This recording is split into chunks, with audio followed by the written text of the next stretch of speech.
Bonjour, voilà la vidéo que j'attendais depuis longtemps, celle du test de mon projet vitesse.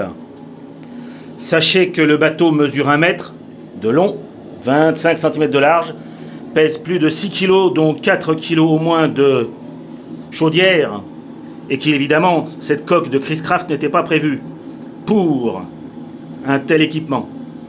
Je suis à 8 bars de pression, regardez, je démarre. Alors, je dois régler la course parce que j'ai des petits problèmes de course. Ah là, puis ça fait mal au doigt parce que j'ai une hélice. Je ne sais pas si vous pourrez la voir. J'ai une hélice bipale de vitesse de 60 mm. Je pourrais monter à 67, j'ai mis une cale. Et là, je suis pas à fond, voilà. Alors maintenant, voilà, je suis à 8 bars. C'est démentiel, hein. Je peux vous dire que mon projet vitesse est largement validé. Je regarde mon chronomètre. Top, j'essaye. Ma problématique est que la pression de service s'écroule vite. Donc j'étais à presque 8 bars.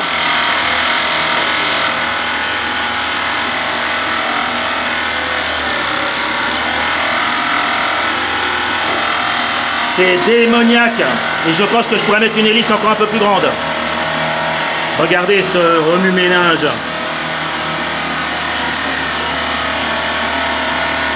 Mais, rançon de la gloire, la machine consomme et le gaz s'écroule. Alors j'essaie de vous le montrer. J'ai essayé de faire un montage pour réchauffer le tank à gaz. Il va falloir que je le mette sans doute en phase liquide, comme me l'a conseillé Eric.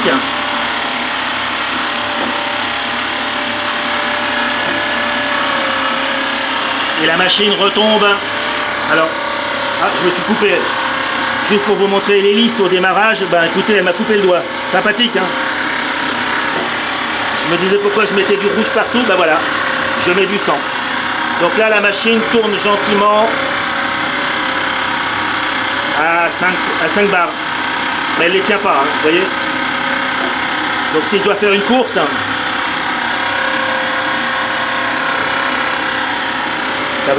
ça veut pas s'arrêter de saigner, bah dis donc, c'est sympathique. Hein.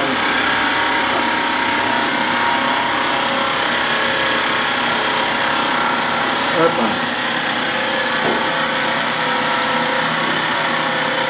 J'ai tenu à peine la pression 2 minutes. Hein.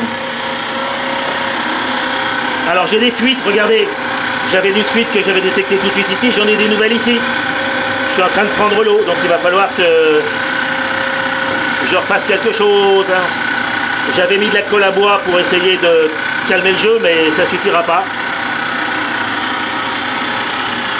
J'ai essayé de mettre donc l'échappement. Ici, j'ai un mini tank en aluminium que m'a offert gentiment Eric. Je le fais passer derrière, je l'ai calé ici avec un tube en laiton enroulé de fil de fer pour que la chaleur. Ah la vache! Par contre, la chaleur de la vapeur, elle est là. Hein.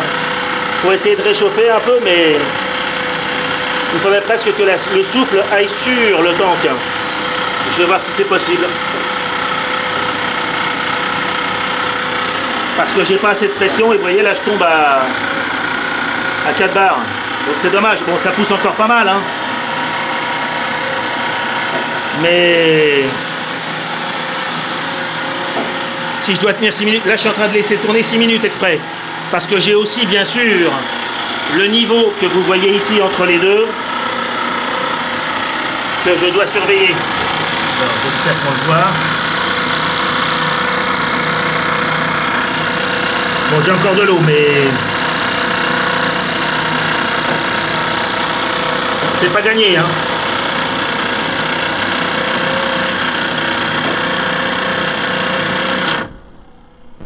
La machine elle-même est extraordinaire, hein. Ça y a rien à dire. Hein.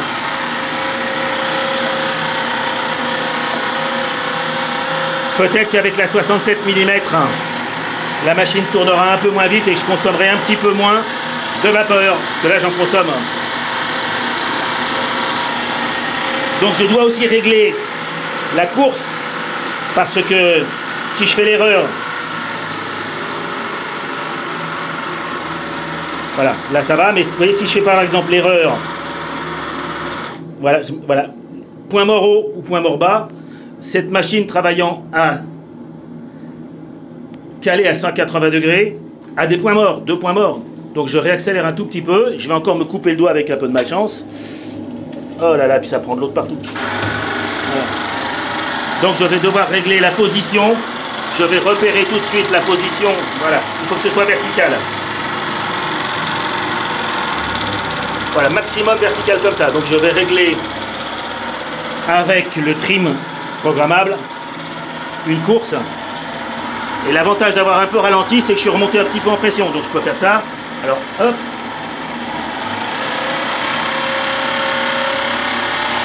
Et je suis remonté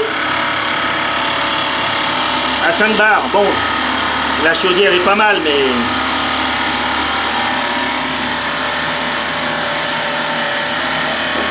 il va falloir que je gère la course, les enfants. Si je veux gagner, il va falloir que je gère la course. Et je continue à saigner bien sympathiquement.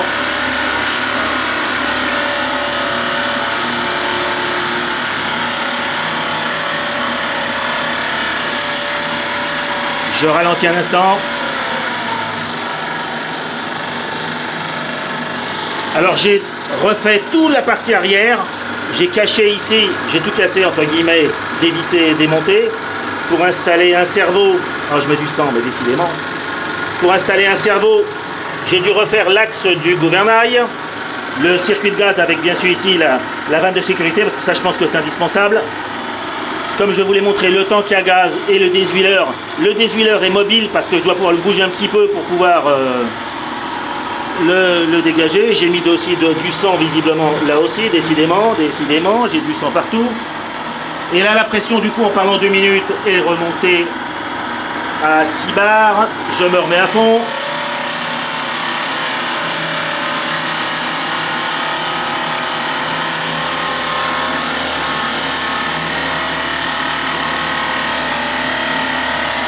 Regardez ça, hein, c'est quand même impressionnant. Hein.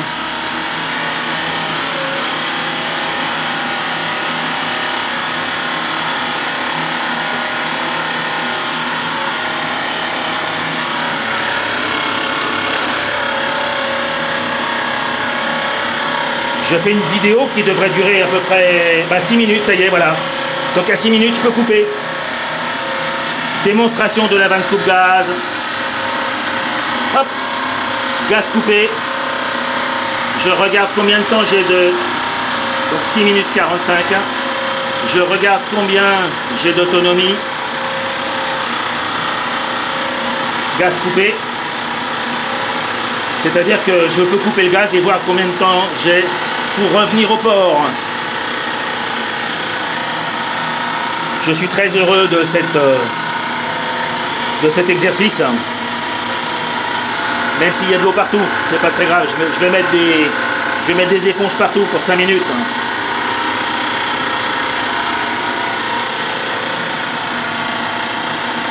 Et je vais mettre de la résine époxy un peu partout.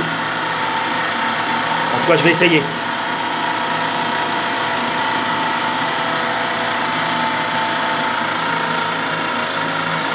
Là, vous l'entendez, il est en train de faiblir gentiment. Il est à fond et il est à... Il consomme pas tant que ça, vous voyez. Je suis encore à 3 bars et demi.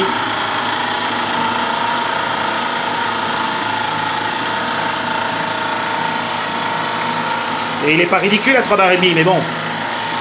Je vous rappelle que je dois battre 12 km/h. Ça doit faire quoi, du 7 nœuds, à peu près. Et à peu près, quoi, 6,5, 7 nœuds, et puis 8 miles à l'heure, 9 miles. Voilà. Alors je vais essayer de revérifier si je regarderai avec les vidéos, est-ce que je vois mon tank, est-ce que mon tank a eu la gentillesse de reprendre un peu de température.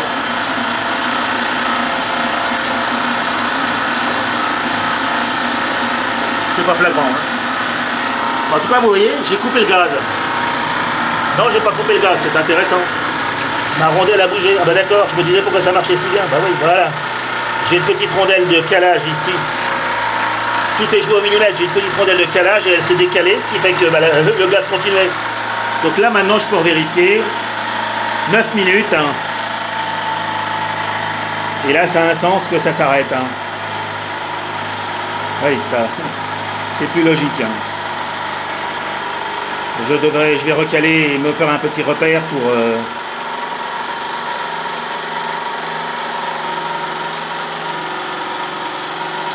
Alors, je ne sais pas si vous l'avez aussi remarqué, j'avais mis un petit câble ici, parce que j'ai une petite fixation ici, un câble ici pour éventuellement éviter que la chaudière ne tressaute.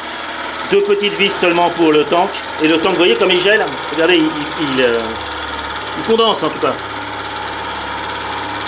L'avantage de tourner à cette puissance, c'est que la vapeur n'a pas le temps, le circuit est court, n'a pas trop le temps de condenser et le petit désuileur n'a pas de souci. Le graisseur est ici et pour les 5 minutes, il n'y a pas de souci. Donc je vais voir dans quelques secondes mon niveau d'eau. Voilà.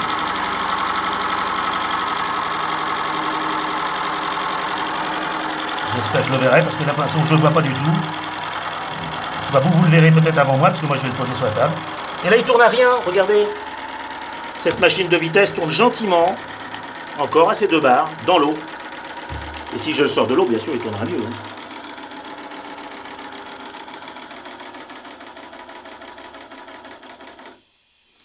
Alors, j'ai aussi oublié de préciser que malheureusement, on va essayer de voilà, l'arbre d'hélice qui va jusqu'à la machine passe en fait dans un très long tube en laiton, sans la moindre bague ni le moindre roulement. Ce qui fait que j'ai quand même du jeu aussi au niveau de mon arbre. Mais quand je le fais à la main, c'est pas... Je perds un peu de puissance, mais d'après ce que vous avez vu, c'était pas dramatique. Bon, tout est en train de baigner dans l'eau. Donc j'ai un petit peu de travail, de redémontage et de remise à niveau. Mais impressionnant, n'est-ce pas? J'espère que vous apprécierez comme moi. Au revoir les amis.